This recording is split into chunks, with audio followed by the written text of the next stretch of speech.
really excited to introduce our next speaker. This is Roughgarden. He is a professor of computer science and a member of the Data Science Institute at Columbia University. He studies the connections between computer science and economics, and he's won many awards, including the ACM Grace Murray Hopper Award, Presidential Early Career Award, and a Guggenheim Fellow, along with many others. So please help me in welcoming him.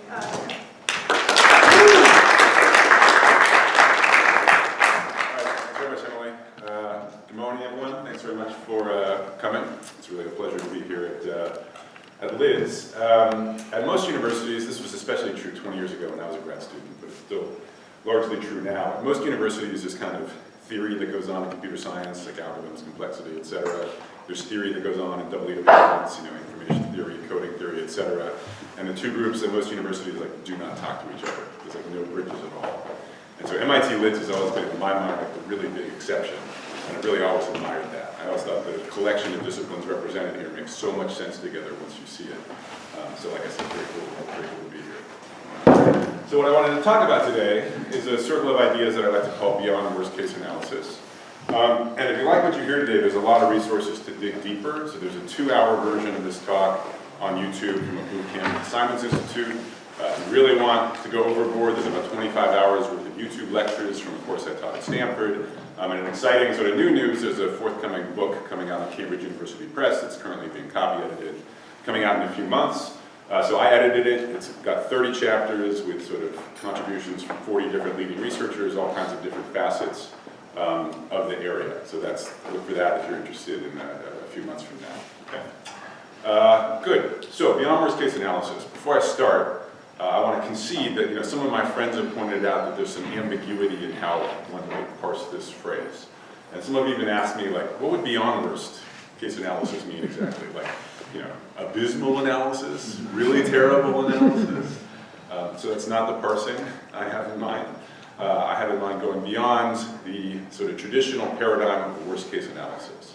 By which I mean just the way that you study algorithms in a typical undergrad algorithms course, like say 6046, here at MIT, where you assess the performance of an algorithm, whether you're talking about its running time, its approximation ratio, its solution quality, whatever, where you assess the performance of an algorithm according to its worst performance on any input of a given size.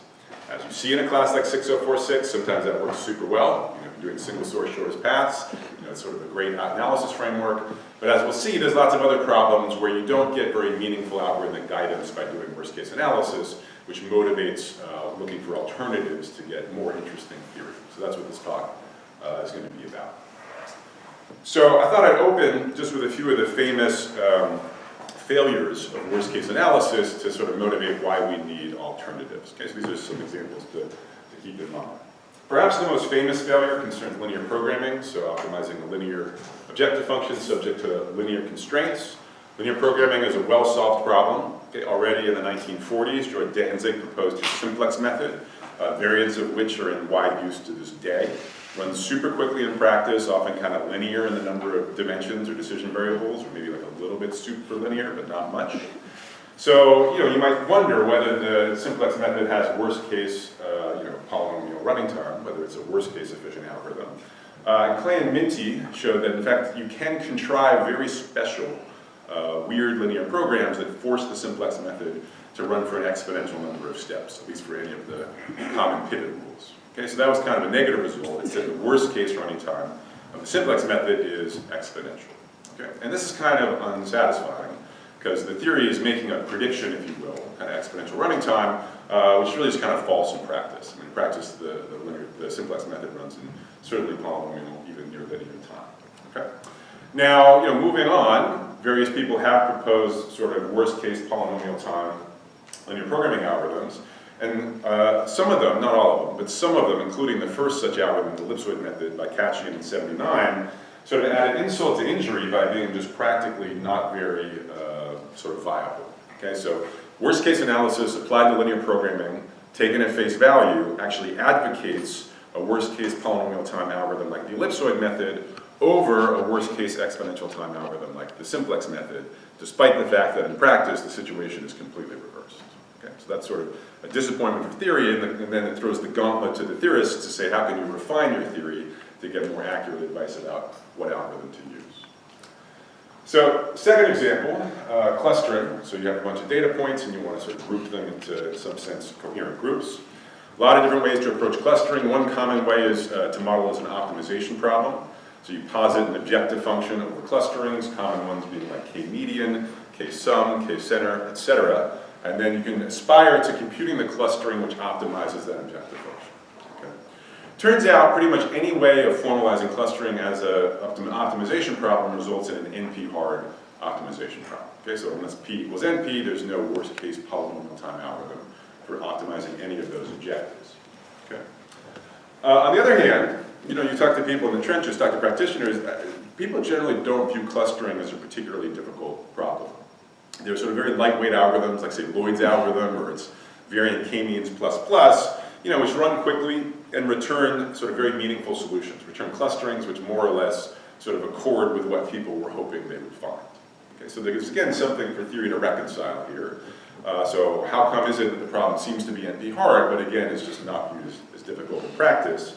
And one possibility, this is a phrase taken from a title of a paper of Daniele, Lineal, and Sachs, is that clustering, perhaps clustering is hard only when it doesn't matter. Okay, meaning the hard instances of clustering are kind of uninteresting, unstructured point sets where there's really nothing to see anyways. So could we have theory which makes that precise?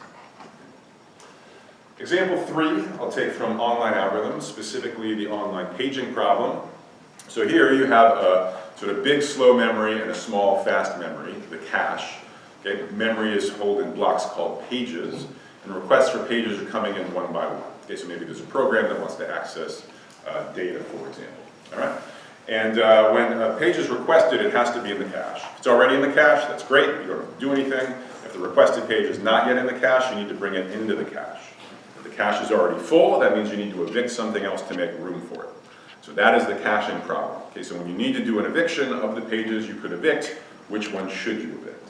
Right? What would you like to optimize? You'd like to minimize the number of page faults, okay, because that's just sort of delay in accessing memory. Now, we know a lot, both in theory and in practice, about online paging. You can open up any systems textbook, and it'll tell you what you should do, or what you should aspire toward, which is the least recently used caching policy. So that's defined just as you think. You have a cache, you've got a bunch of pages. You look backward and you say which of these sort of was referenced least recently, furthest in the past. Okay, that's the one that LRU says you should evict from the cache. Okay. Basically, the motivation here is if you actually had clairvoyance and knew the whole page request sequence in the future, the optimal thing to do is the natural greedy algorithm, the furthest in the future algorithm. So you'd say, I'm going to evict the page that I'll sort of, pay the cost for it as far in the future as possible. LRU, that's when you don't know the future, and you're using the past as kind of a surrogate for the future. Okay. So that same systems textbook that tells you to use LRU will also tell you why you should use LRU. And it's because of locality of reference in typical page request sequences. Meaning that if a page was requested recently, then it's likely to be requested again soon. You could think, for example, about a program going through a loop and repeatedly requesting the same pieces of information as it goes through that loop. Okay? Whereas something like first in, first out is not tailored to capture that locality of reference. Okay? So that's what the systems textbook will tell you. What happens if we just sort of naively apply worst-case analysis to think about online paging, to analyze page fault rates? Well, a simple observation, which was made by Slater and Tarjan in their paper, which founded the area of online algorithms and competitive analysis, they pointed out that if you do worst-case analysis, you get no interesting information whatsoever. Okay, so it's very easy to prove that no matter what paging policy you use, no matter how smart your online algorithm is, I can force its page fault rate to be 100%, while at the same time, in hindsight, you could have done radically better. You could have had a page fault rate of 1 over k, where k is the cache size. Like if the cache size was 100, you could have had, in principle, a page fault rate of 1%, but I forced your algorithm to incur 100%. So that's dissatisfying, first of all, for the same reason the exponential lower bound for simplex was dissatisfying, and that it's just sort of an absurdly unrealistic, pessimistic prediction of the fault rate. Sort of more irritatingly, it doesn't even sort of give us any differentiation between different paging policies. It says LRU, FIFO, last in, first out, all of them are exactly the same and sort of as bad as anything could be. It also even kind of says the cache size doesn't matter, which is also kind of frustrating. So all of these are failures of straightforward worst case analysis for online paging. Again, we need some kind of alternative. Okay. So those are the three examples I wanted to mention to motivate things. So just sort of zooming out, sort of summarizing what are the problems with worst case analysis in some of these problems. First of all, you can't take the performance prediction at face value most of the time. It's way too pessimistic, like exponential running time for the simplex method, 100% page fall rate for paging algorithms. It can fail to rank algorithms, as in the paging example, or it can rank them incorrectly in the sense of, as in linear programming, where it advocates really the algorithm you don't want to use in practice. And then the thing which is both sort of the strength and the weakness of worst case analysis is its lack of a data model. Right? The whole point of worst case analysis is to free the algorithm designer from worrying about what property the data might have. Right? You have an algorithm that works no matter what the data is. So there's no data model, or if there is a data model in worst case analysis, it's what I would call the Murphy's Law data model. So Murphy's Law says anything that can go wrong will go wrong. And worst case analysis is equivalent to having a mental model of the world where the instance of the problem you're going to have to solve is an adversarially chosen function of the algorithm you choose to use. Okay? In cryptography, maybe that makes sense. In kind of almost all other applications of algorithms, it's a pretty paranoid and incoherent way to think about how to solve a computational problem. So, what does it really mean to go beyond worst case analysis? It means we have to sort of step back from this agnosticity to the data model. We have to posit something about inputs that we think are realistic or relevant or real world or what have you. Okay? Now, there's not going to be one sort of silver bullet, one size fits all way to sort of impose structure on inputs. That's going to be problem specific. So just like we have a toolbox in algorithm design, divide and conquer, greedy algorithms, dynamic programming, lots of different things we can bring to bear on a problem. In the same way, we want a toolbox for analysis of algorithms, lots of different ways to articulate structure in input. So this talk will show you sort of a few of those ways. So in case that seems all sort of a little too vague, let me just say, show you concretely, one result I really like, which I think really demonstrates vividly what going at least a little bit beyond worst case analysis can do for you. So let's just do a quick example back in the online paging problem, a result I really like by Albers, Farholt, and Giel. So what they said is, let's revisit online paging, and let's parameterize the input, parameterize the page request sequence, according to how much locality of reference it has. Very natural idea. So that means we need to somehow, how are we going to quantify the amount of locality of reference in a page request sequence? Okay? So we're going to do that not just with a number, but with a full-blown function f.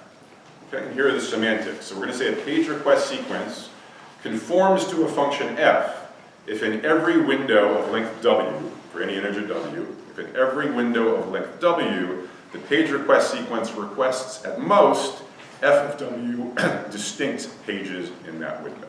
Okay? So if f of w equals w, if f is the identity function, this imposes no constraints whatsoever, and we know we're stuck with 100% page fault rates. When f of w is well below w, and you insist on sort of repeated requests in windows, that opens the possibility of stronger results. Okay? And indeed, you can get quite a bit stronger results, and this is what Albers will all prove. The first thing they prove is they prove that the LRU algorithm is optimal in a strong and fine-grained sense. It's optimal function f by function f, and cache size k by cache size k. Okay, so specifically, there's a number alpha f of k, that's between 0 and 1. There's a closed form formula, but we're not going to need it. It's some formula. Alpha f of k depends on the function, depends on the cache size, between 0 and 1. And they show that, first they show a lower bound. They show that for any f and for any k, their number alpha f of k lower bounds the page fault rate of any deterministic online algorithm. But conversely, they prove that the LRU policy actually achieves that bound for every choice of f and every choice of k. Okay, so that's what I mean by LRU is optimal f by f and k by k. Moreover, this is the very rare worst case result where you can actually take the performance guarantees at face value, because alpha is actually going to 0 pretty quickly with the cache size k for sort of modestly sublinear functions f. For example, if f grows like the square root of the window length, then alpha is going to 0 is roughly 1 over the square root of the cache size. So if you have a cache size of size 10,000, that would actually be guaranteeing you a page fault rate of 1%. If f was growing only logarithmically, alpha would actually go to 0 exponentially fast. with K. Okay, so we have optimality of LRU, and we have much more meaningful performance guarantees. The final issue we had in paging is that we were unable to differentiate between LRU and empirically inferior policies, like first in, first out. And actually, because of this very fine-grained parameterization, that problem we can solve as well. So for sort of any other policy, or most other policies you might think about, like first in, first out, it's easy to find examples of Fs and examples of Ks, so that actually the algorithm is provably worse than LRU for that F and K. Okay, so LRU really now is, in a precise sense, strictly better than FIFO and many other policies. Okay? So this is not super different than traditional worst case analysis. It's really just sort of a very fine-grained parameterization of the input space, but already sort of that extra step is giving us much more meaningful information than we had with the straightforward application. Okay. All right, so that sort of concludes the introduction. The rest is going to be kind of a tour of at least some of the different ways that researchers have been proposing models to capture realistic inputs and sort of prove stronger positive algorithmic guarantees that are possible in the worst case world. Any questions at this point? Yeah. So this still seems to leave you with the problem of guessing a reasonable F, but you could reverse things where you would say, what's the weakest assumption I should put on the data so that I get this performance? And now you get F as the answer. That's right. I mean, the one thing I will say, I mean, notice that the F shows up only in the analysis, right? So the advice it's giving you about what algorithm to use doesn't depend on guessing an F. It just says use LRU. Now you're right that it's sort of what should you expect, then you have to know what the F is. And I agree, there's different ways you can think about it. One, you could take sort of the F is given and then say what's the page fault rate, or if you're in a position to actually influence what the page request sequences look like, right? So maybe you're writing a compiler and you can sort of rearrange things to kind of make more locality of reference. Oh, absolutely, because you're sort of a target. So to get 1%, I need my F to have these properties. Let's see if we can do it. Completely agree. Other questions, comments? All right. In general, feel free to jump in at any time. All right, so what I want to talk about next is exact recovery. And this is motivated by this idea that maybe clustering is hard only when it doesn't matter. So the question is, could we have theory that more or less sort of backs up that phrase? Okay? So let me describe it in particular for the max cut problem, which we could think of as a type of clustering problem. Right? So max cut with an undirected graph. Edges have weights, and you want to separate the vertices into two groups to maximize the total weight of the crossing edges. So there's a number of different stability conditions that have been proposed by researchers for cut and clustering problems. I only have time to tell you about one of them. It's probably the most well-studied one. Perturbation stability proposed by Bilu and Lineal. It's a general concept, but let me just tell you about it in the context of max cut. Okay, so we're going to call an instance of max cut gamma perturbation stable if the optimal solution, the optimal cut, is robust under perturbation of the edge weights of up to a factor of gamma. Okay. So we have our graph, it has some optimal cut. Now I'm saying multiply each edge by different numbers between 1 and gamma, okay, where gamma is a parameter, and see what happens to the optimal cut. Okay. And if it never changes, no matter how you execute these perturbations, that's called a gamma perturbation stable instance. Okay. So for example, here's a graph, this is a max cut. That's the optimal solution. Let's suppose we took gamma to be 2. If you think about it, if we wanted to try to really screw things up, if we wanted to dislodge the optimal solution, the worst perturbation would be to take all of the edges that the cut is not cutting and blow them up as much as we could. That's our best shot at there being some other maximum cut. So here we would take the two internal vertices, scale them up, gamma's 2. We could only scale them up by a factor of 2. But in this graph, the max cut's exactly the same. Okay, so this is an example of a 2 perturbation stable max cut instance, or even 3 minus epsilon perturbation stable. Okay. So notice that the bigger gamma is, the stronger the assumption you're making about the data. Right? It's harder to be perturbation stable for bigger values of gamma, because that's more perturbations you have to survive. So the problem is getting easier as we take gamma to be bigger and bigger. Gamma equals 1, it's the standard NP-hard max cut problem. We could ask the question, as we take gamma bigger and bigger, is there some magical threshold at which the complexity of the problem transitions from NP-hard to polynomial time solvable, or not? In exactly the same way that In the context of approximation, we can ask, is there some approximation threshold where the complexity of approximating a problem switches from NP hard to polynomial time solvable? Okay. So that's what perturbation stability means. And again, so what's the motivation here? The point is that in lots of clustering problems, the weights or the distances between vertices or points, they're kind of heuristic anyways, right? Like maybe you sort of have a whole bunch of images, and they're cats and dogs, and the max cut's supposed to put cats on one side and dogs on the other. So what are the edge weights really then? There's some sort of probably heuristic you have for dissimilarity between two different edges, okay? Which, in implementing that, you made a number of sort of semi-arbitrary decisions, right? Other notions of dissimilarity would have also been reasonable. So if you think about it, in that situation where you have heuristically defined distances and you're running an algorithm, you're certainly hoping that the answer you get back is not going to be an artifact of little differences in your heuristically defined distances, right? You're really hoping that you're going to be getting the real solution, even if you slightly misspecify weights or distances. So this is trying to capture that idea. Okay, so robustness of the optimal solution to small misspecifications of the edge weights. Okay, good. So we can ask the question, how big does gamma need to be before it perhaps switches to polynomial time solvable? So that answer has been worked out for a number of different cut and clustering problems. Okay, so let me just tell you, got a question on that. So it seems like there could be graphs where this would never be satisfied even if gamma is 1 plus epsilon, like a triangle. You're kind of before you perturb, you're indifferent among all the solutions. You just pick one arbitrarily, and that'll be completely unstable. It seems almost... No, you're right. So one way to think about the perturbation stability requirement is that it's kind of a uniqueness assumption on steroids.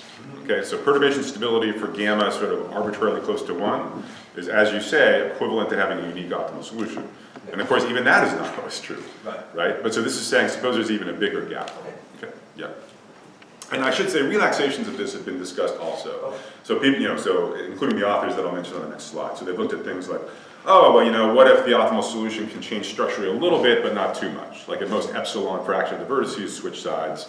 There are extensions of these results for those relaxations. This question over there. Yeah, Covered it. Similar to that, but just wanted to say that if the optimal value changes smoothly with this epsilon, then it's not so disturbing if the solution changes. So that really depends. So it really depends on the context, right? So the question is, if you're doing optimization, is it because you literally care about the objective function value, right? So if you're trying to build a bridge at minimum cost, in some sense, yeah, maybe you just care about at the end of the day what's the build. But the whole thing that's sort of different about clustering is that you write down these optimization problems, but you don't actually care about the objective function per se.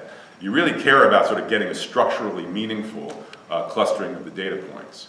So if you have that mindset, then actually if you see big structural changes for small perturbations of the input, that bothers you a lot, even if the objective function value itself didn't change very much. Other questions? All right, so we're asking the question, how big do we have to take gamma before it becomes polynomial time solvable, if at all? Again, it's been worked out for lots of different problems. Let me just sort of state the one for max cut, just as an example, because I like it a lot. This is from a soda paper 6 years ago, Makaryachev and Vijayaraghavan. And they determine, what is the stability threshold for max cut, where it becomes polynomial time solvable. But they do it in a super cool way. They do it by relating the question to a seemingly very different question, okay, which is for a different problem, sparsest cut, not max cut, and for a different type of threshold, namely approximability threshold, not stability threshold. They show that the answer is going to be the same for both cases. So whatever the threshold is at which sparsest cut switches to being polynomial time approximable at that threshold, that is also the threshold at which max cut becomes polynomial time solvable for gamma perturbation stable instances. And the reason is they show kind of the same thing as governing both of these thresholds, which is really the kind of minimum distortion of Bi-Lifshitz embeddings from L2 squared metrics to L1 metrics. That didn't mean anything, it's not important, but there's a field known as metric embeddings where you study how much you can approximate one type of metric space with another. And it turns out one of the famous results from metric embeddings is governing what both of these thresholds are. Okay, which is sort of very neat. So that's the answer for max cut. The one thing that's maybe a little unsatisfying about this result is that this gamma is kind of big. You know, it's growing, or at least it's going to infinity with the graph size. And so just to make sure, you don't get the impression that all the work has that flavor, actually most of the results that have nailed down the stability threshold for various clustering problems usually show that you get polynomial time tractability already when gamma equals 2. So if you have a 2 perturbation stable instance, you actually can recover the optimal clustering in polynomial time for most of the sort of standard objective functions. Okay? So to the extent that we are willing to accept 2 perturbation stable instances as a definition of sort of instances with a meaningful clustering, this is one way of making precise this idea that clustering is hard only when it doesn't matter. It's hard only when you don't have perturbation stability up to a relatively modest factor. Okay. Yeah. Just to clarify, here the problem statement is that you want your algorithm to return the right output only for instances where it's stable, gamma stable, is that right? That's a good question. There are different notions. That is sort of a weaker notion. And a stronger notion is so-called certifiable algorithms, where on the one hand, whenever it's stable, you should get an optimal solution back. Moreover, with a certificate of optimality, which means that if you do not get the optimal solution because your instance failed the assumption, at least you know it. So people have demonstrated both of those strains. So algorithms which know when they're wrong and algorithms which don't necessarily know when they're wrong. So both of those are interesting to think about. Other questions? It's a really good question.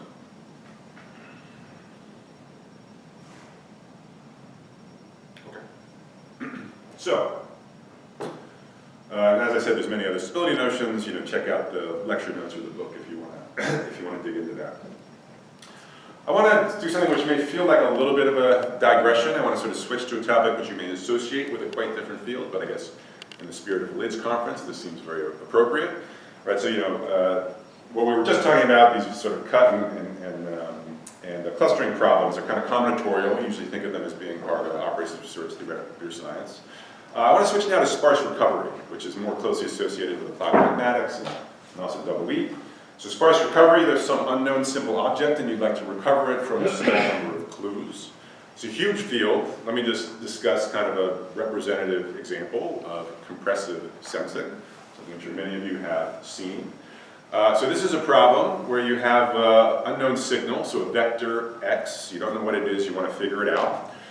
You know about x only in as much as you've made some number m of linear measurements of it. Okay, so I give you the inner product of this unknown vector x with a bunch of known vectors, the rows of a. The right-hand side b summarizes the results of all your linear measurements. And from this information, you would like to figure out what x is. Now, as the picture suggests, I'm interested in the case where the number of rows is much less than the dimension of the signal, or n is much less than n. In which case, this is a very underdetermined linear system, and it would be hopeless to try to guess what magical x I have in mind. Right? There's a subspace of dimension n minus m of solutions to this linear system. How would you ever know which one was the x I had in mind? Okay. But you can ask, do realistic signals have additional structure, which again turns this problem from impossible to possible. And so the observation in compressive sensing is that most signals, or many signals that we care about, are sparse in a suitable orthonormal basis. Okay, so typical images perhaps are sparse, or approximately sparse in a wavelet basis, audio files in a Fourier basis, and so on. Okay, so by a vector being k-sparse, I mean there's only k non-zeros. Approximately k-sparse means almost all the masses on k of the coordinates. So the question is, if I also tell you this about the signal, okay, that I don't tell you, which are the non-zero coordinates, but I promise you that it's sparse, all of a sudden can you do something interesting with recovery? Okay. So the first thing you might think about is just like, okay, well, what am I looking for? I'm looking for a solution of the linear system, and I know it's got to be sparse.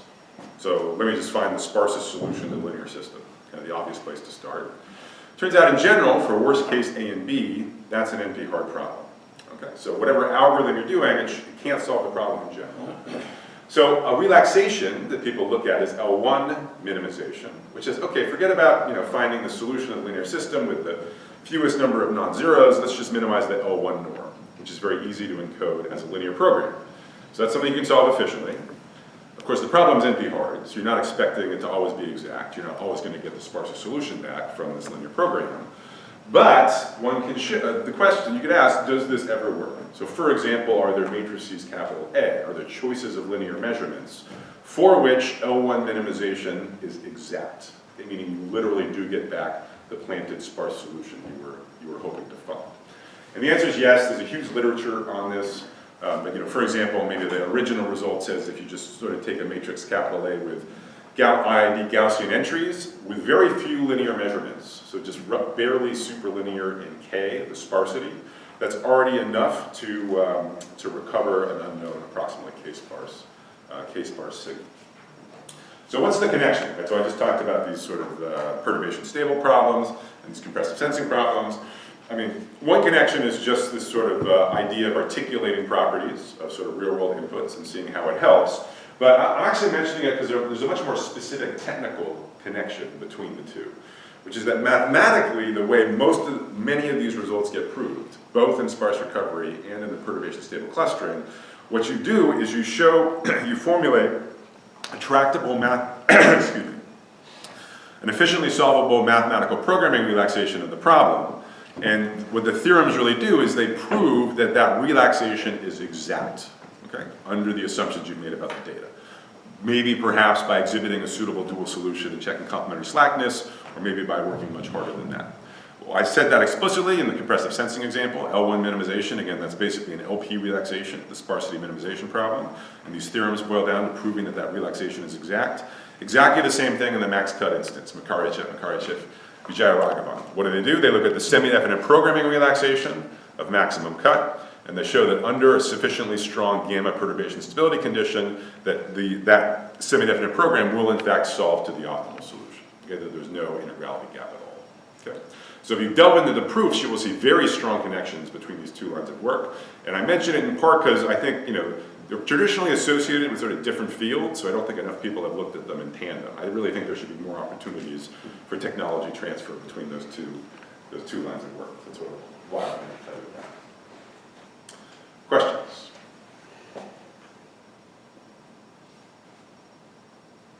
Okay. Let's continue the theme of problems where there's a sort of particularly prominent solution that you're hoping is going to be easier to find than in a worst case instance. But let's move from the deterministic models we've looked at so far to probabilistic or generative models, okay, where there's a randomness aspect to it. So one of the more famous examples of this type is the planted Cleat problem. So let me tell you about that. So we're thinking about maximum Cleat. So think about the generative model where you start with just an Erdős-Rényi graph, so a uniformly random graph. So you have n vertices, each of the n choose 2 possible edges is present independently with probability 50%. Okay? That's the starting point of the generative model. But then, what you do is you plant a clique in this otherwise random graph. So you pick a random subset of k vertices. K here is a parameter that we're going to be playing with. You pick a random subset of k vertices and you force those vertices to be a clique. You fill in all the edges. Okay?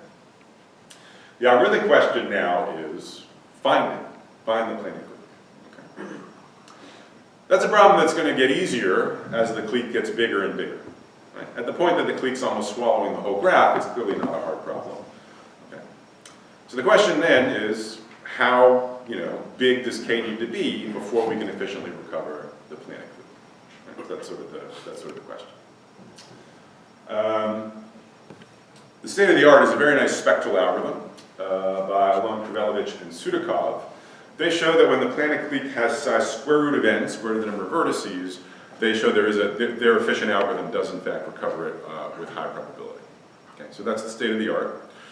We now also have lower bounds of a form, sum of squares lower bounds, that suggests we may not be able to take k to be little o of square root n, that maybe root n is the right answer here. Okay? But at the very least we have positive results that you can get it when it has size root n, and perhaps you can when it's smaller.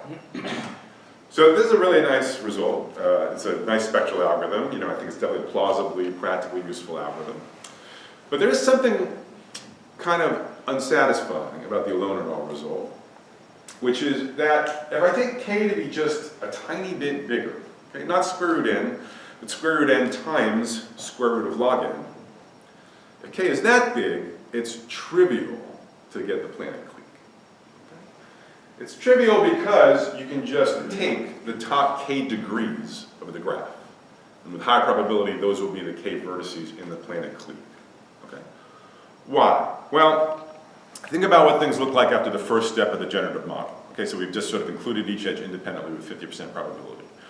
What does the degree distribution look like? Well, at any given vertex, you're expecting to see roughly n over 2 neighbors. And there's going to be a standard deviation, which is some constant times square root of n. Okay? So just by Chebyshev's inequality, that means the biggest deviation you're expected to see anywhere is square root log n standard deviations. Okay, so everybody's degree is going to be n over 2 plus minus constant times square root of quantity n log n.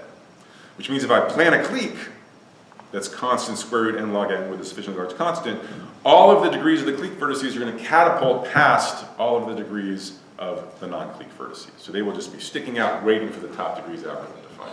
Okay?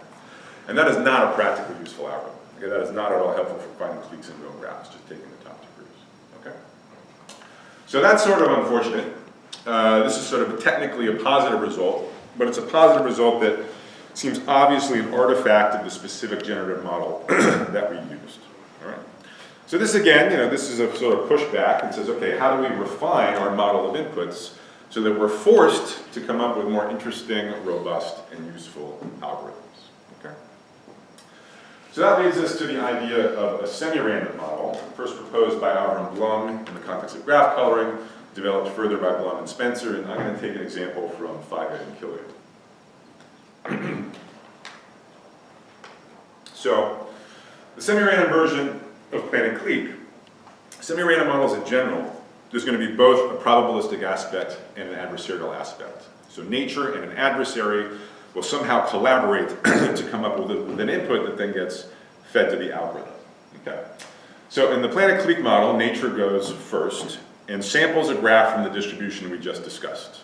Okay. Erdős-Rényi, 50%, followed by a random planted clique of size k. That's what nature does. The graph then gets passed to the adversary, who can make changes to the graph.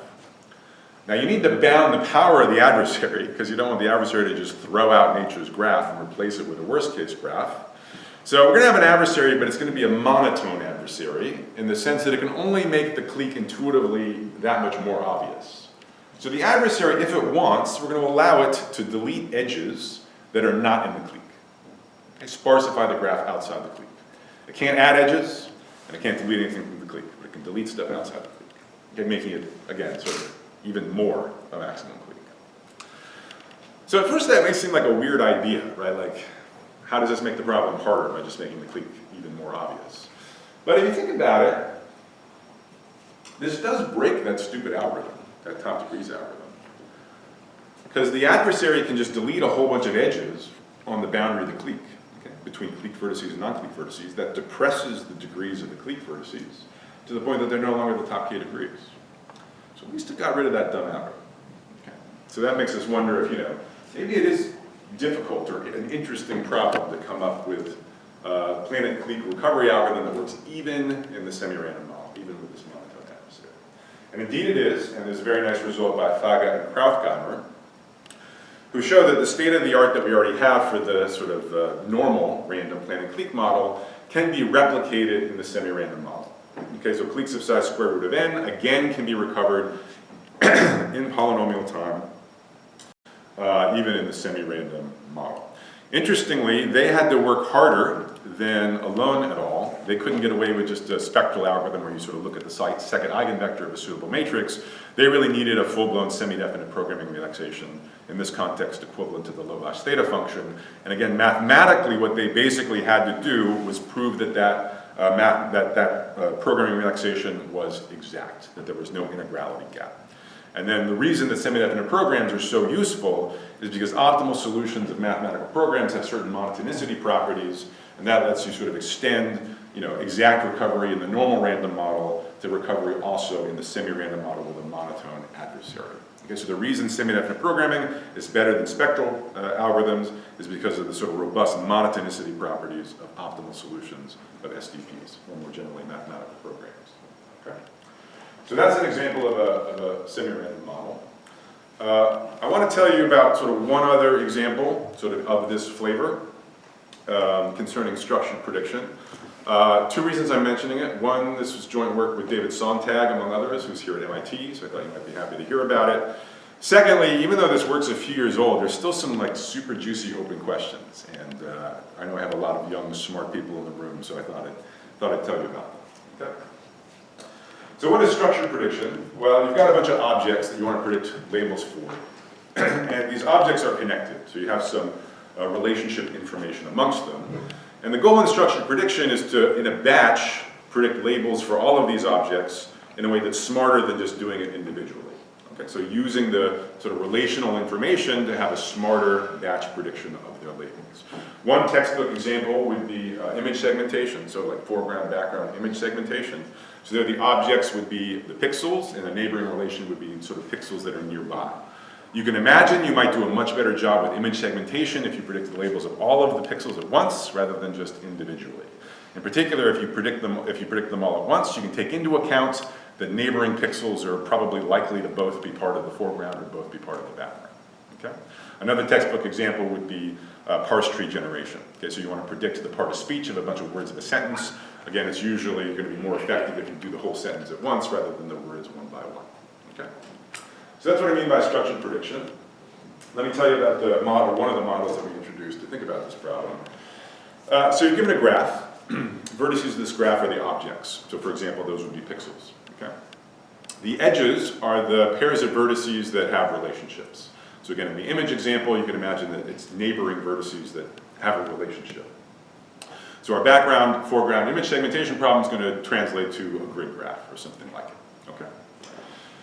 We're going to assume that there is a unknown labeling of the vertices, binary labeling of the vertices, zeros and ones. For example, the true segmentation of the image into its foreground and its background. We do not know capital X. Our job is to discover capital X. Of course, to do that, we're going to need some clues about what this labeling is. Okay? And so the clues we're going to look at are noisy parities. Okay? So let me first explain it in the zero noise case. So again, what you want to know is you want to know which vertices are red and which are blue. Okay, you don't know that, that's what you want to know. I am going to tell you whether or not the two endpoints are have the same label or not, at least in the noiseless case. So notice these are both red, so that's a plus. These are both red, so that's a plus.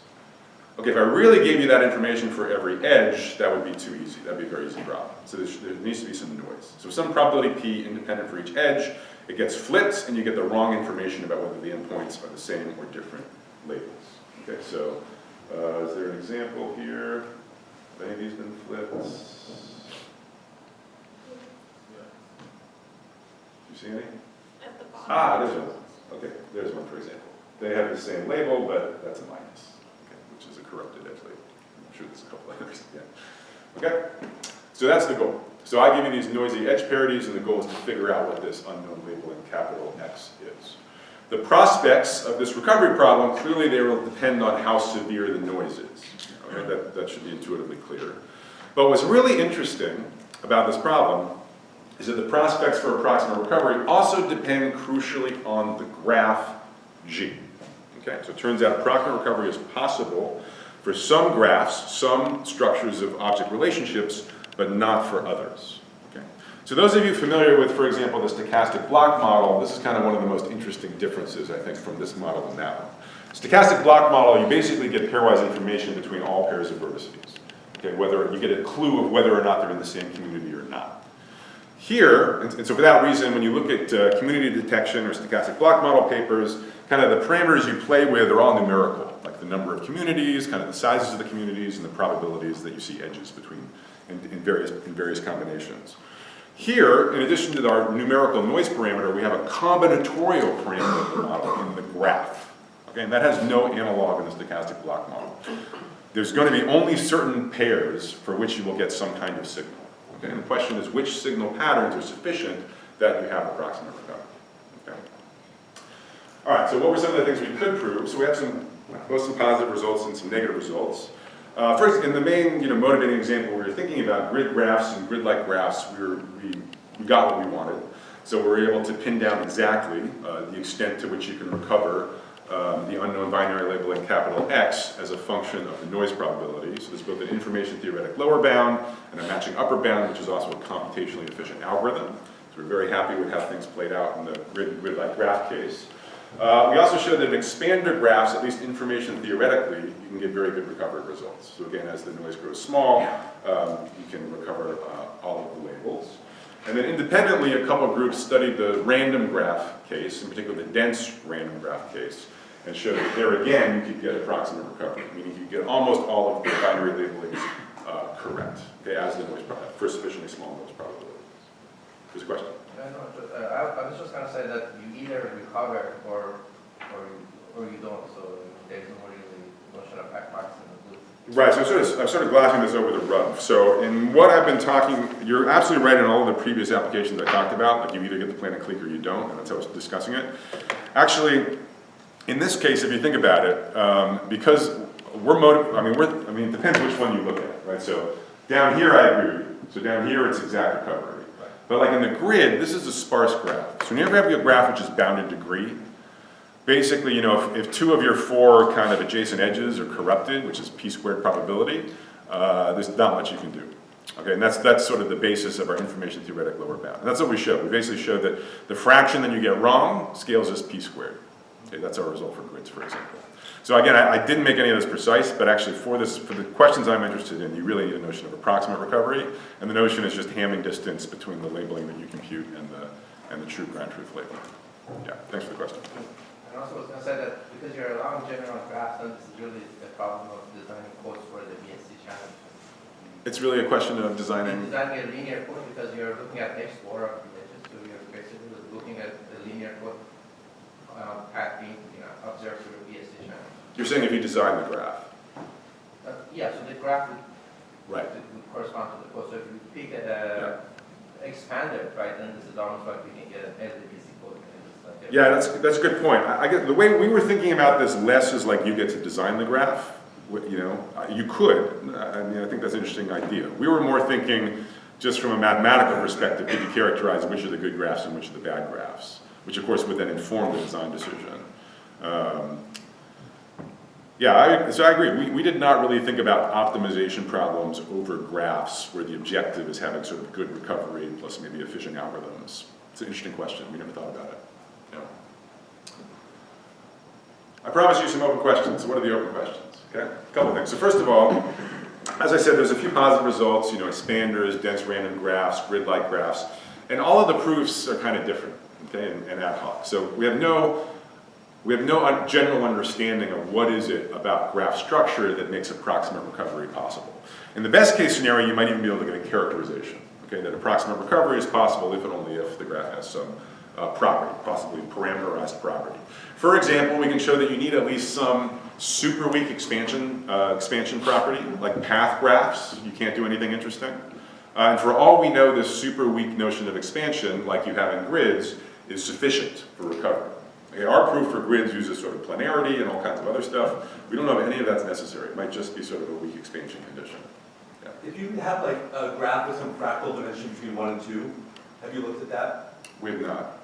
Yeah.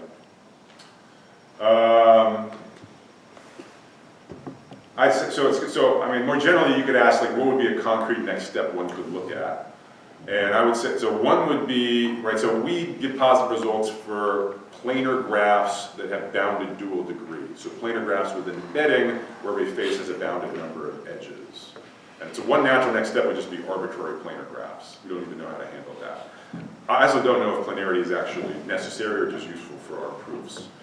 Another concrete thing, so some of our positive results are not actually efficient. Okay, so in particular, our result for expander graphs, we do not know how to get computationally efficient recovery, and that would be really interesting. Or maybe there's a hardness result. That would also be very interesting to formalize. Okay, so understand which graphs is approximate recovery possible, and then sort of once you do that, get greedy and also look for computationally efficient recovery outcomes. Final thing I should say, I was just talking about binary labels like foreground, background segmentation. On an image segmentation, you want to do just more than 2 regions, which would correspond to a labeling with more than just 0 and 1, and we actually know nothing about that case. So beyond binary labels, wide open. Okay? So lots of really nice open questions here. I'd be remiss if I didn't say anything about smooth analysis, which is one of the best known sort of models going beyond worst case analysis. So let me talk about that a little bit. The idea originates in a paper Spielman and Tang about 20 years ago. They wanted basically a very robust average case analysis of the running time of the simplex method. Okay? And they proposed smooth analysis generally. They said, okay, in this case, actually we're going to let the adversary go first, okay, unlike our previous Semirandom models. The adversary will go first and pick, worst case input, like a really nasty, like the Cleat linear program or something like that. Then nature goes second and just flicks it a little bit. Okay? Adds just small perturbations. Okay? When I say small, think like 1 over n squared, where n is the problem size, or something like that. Okay, so inverse polynomial size perturbations. And then what you're hoping is going to be true is you're hoping that an algorithm, maybe it's sort of exponential in the worst case, like in the Cleat cube, but perhaps after small perturbations, the running time drops to polynomial. And indeed, that was the result of Spielman and Tang. They showed that already with inverse polynomial perturbations to the constraint matrix of a linear program, the expected running time of the simplex method drops from exponential to polynomial in expectation over nature's perturbations. Okay? So this result's been kind of simplified many times over the years, and I do want to highlight one of the chapters in the forthcoming book by Deduce and Hubert. I think that's really kind of the right entry point if you want to learn more about the smooth analysis of the simplex method. Okay. What I really want to talk about in smooth analysis, though, is local search, because here there's really some basic stuff you don't understand. Again, really nice open questions. So this is, like the simplex method, local search appears to be in the wheelhouse of smooth analysis, right? So to be clear, when I'm talking about local search algorithms, I'm talking about the running time. Okay, so at no point am I going to be worrying about whether local optima are close to global optima or not. Okay, let's put that problem aside. I just want to at least say your local search algorithm at least gets to some local optimum quickly. Okay? And again, if you code up your own local search algorithm for almost any problem, this will be true. Okay? It usually does not take that many iterations to find a locally optimal solution. But again, actually in theory, for many local search problems, technically there are examples where local search takes an exponential amount of time just to get to a locally optimal solution. But they seem very rare. They're very hard to come up with, very brittle. So it seems like smooth analysis should be able to come to the rescue. And it has in many cases. So like probably another, in my view, completely killer app of smooth analysis is the Kmeans method or LIDS method. So believe it or not, the Kmeans method already in 2 dimensions, in principle, can require an exponential number of iterations before it stops. You never see that in practice, and indeed, it was proven that the Kmeans method has polynomial smooth complexity, okay? In an arbitrary number of dimensions, which is very nice. Another example where you have to talk about local search is TSP, traveling salesman problem. So you go from one tour to another. One of the local search neighborhoods you could look at would be like the 2-op neighborhood. So this means you sort of take a tour, you pick any 2 edges of the tour, you rip out those 2 edges, shatters the tour into 2 subtours, and then you reconnect the 2 subtours in a unique way that gives you another tour. Okay? So for any tour, you have and choose 2 different moves you could make to bring you to other tours. If any of them gives you a tour that's smaller, that would be an improving move. Local searches, you just keep doing these 2-op moves until you get to a locally optimal tour, one which cannot be further improved by these types of moves. Okay? And Engler, Rogland, and Vucking showed that, so again, this local search algorithm can require exponential time in the worst case, it turns out. But again, the smooth complexity drops to polynomial. Let me say a little bit about Engler et al.'s proof of this, because the proof is both short and sort of pretty neat. The proof basically is a riff on an old result from complexity theory known as the isolation lemma. So if memory serves, the isolation lemma was first introduced to put matching in R and C. Okay, they have a randomized parallel algorithm for the graph matching problem. Okay? So what does the isolation lemma say? It says that if you randomly perturb weights, you're very unlikely to have a tie. You're very unlikely to have multiple optimal solutions. You're very likely to have a non-trivial gap between the best solution to your optimization problem and the second best solution to your optimization problem after random perturbations of the data. Okay? That's what the isolation lemma says. How does that help us in the context of local search? Well, if you fix some particular move that might be made at some point in local search, right, which involves sort of taking out 2 edges and then reconnect them in the opposite way. So there's n to the 4th such swaps, because it's characterized by 4 different vertices. If you fix one of those swaps, what the proof of the isolation lemma tells you is that it's very unlikely that this local move has a negligible effect on the objective function. it's going to move the objective function by at least some bounded amount, by at least some inverse polynomial amount. Okay? So either it makes the objective function worse, or if it makes it better by at least some non-trivial amount. Okay? Inverse polynomial. And in local search, once you know that every improving move you ever make is going to make non-trivial progress, you immediately know that you're not going to have that many steps. Okay? Because at the end of the day, you're just going to drive the objective function to 0 and then stop. Okay? So that's how this proof works. Isolation lemma says that with high probability, every move you ever make will make non-trivial progress. Therefore, with high probability, you stop in a polynomial number of iterations. All right, so I mentioned open questions, and there's a big one here concerning the max cut problem. There's a lot of natural local search algorithms where we don't know the answer, but max cut has come to kind of capture the essence of where we're currently stuck in smooth analysis of local search methods. So you remember the max cut problem, back for our perturbation stability discussion. I'm thinking about local search where the only thing you can do is take a vertex from one side of the cut and move it to the other. Okay, and you do that if it increases the weight of the crossing edges. Again, in the worst case, it turns out this can take an exponential number of times before it converges, and you got to believe it should be polynomial in a smooth analysis sense. So what do we know? We know that the answer is yes for certain classes of graphs. For example, if the max degree is only logarithmic, basically the same proof I showed you on the last slide gives you a polynomial smooth running time bound. Harder results by Angel et al. Is that for complete graphs, it runs in polynomial time. But the real question is really for general graphs. Okay? And so we know, Scheid and Roglin showed that quasi-polynomial bound, okay, on the expected running time of local search, meaning n to the log n. Actually, a very recent result, sort of too new to be on these slides, out of Columbia, is that n to the log n has been improved to n to the root log n. Okay, that's by C. Chen, Mihalis Yabkakis, and a few students. Okay? So that proves the fact, the sort of exponent in the log, but you got to believe the right answer here is polynomial. And that would be a big deal. At this point, there's a lot of people who would be very interested if you could prove a polynomial expected running time bound on local search for max cut with these small perturbations. It's a really nice open question. All right, so I think I'm pretty much out of time. So this sort of summarizes what the talk was about. And just at a high level, what I hope I've conveyed to you is that there's been a lot of really exciting work happening in this space recently. And on the one hand, you have theoretical depth, like the math is really interesting. On the other hand, it's sort of math in the service of sort of pushing our guarantees for algorithms to be sort of, more meaningful and more directly relevant for applications. So I think, it's very exciting and sort of pushing theory to, being closer to what the people who use algorithms can really interpret. And especially with this, book coming out in a few months, I really hope that galvanizes, another decade of just tons of great work in this area. I'd love to see, a few of the smart young minds in this room contribute in the years to come. I'll stop there. Thanks.